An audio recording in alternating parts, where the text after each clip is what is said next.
साईं उस्ताद इशफाक आमीन कजो।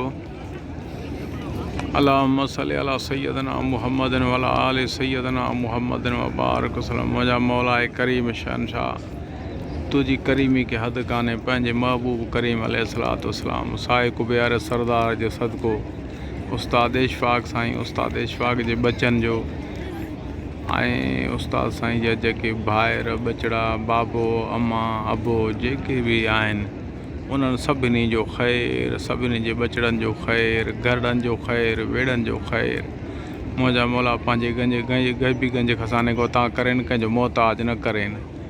मुंहिंजा मौला सदाईं शाद आबाद हुजनि। मुंहिंजा मौला महबूब करीम अलैहिस्सलातु वस्सलाम जे सदके, महबूब जी आल पाक जे सदके, शहीद करबला जे सदके, 12 इमामनि 14 मासूमनि जे सदके, इमाम ज़ैनुल आबिदीन जे सदके, इमाम बाकर साईं जे सदके, मुंहिंजा मौला इहे जेके शहीद करबला आहिनि सभिनी जे सदके उस्ताद साईं जे बचड़नि ते रहम फरमाए, उस्ताद साईं जे घरड़नि ते, सिर ते, पाण ते रहम फरमाए। गद्दार दोस्तनि खां, दुश्मननि खां परदे पनाह में रखेसि, पंहिंजे गैबी गंज खज़ाने को ॾियसि, कंहिंजो मोहताज न करेसि। आमीन। अल्लाहुम्मा सल्लि अला सय्यदना मुहम्मदिन व अला आलि सय्यदना मुहम्मदिन व बारिक वसल्लम। आमीन। ला इलाहा इल्लल्लाह मुहम्मद रसूलुल्लाह सल्लल्लाहु अलैहि वसल्लम।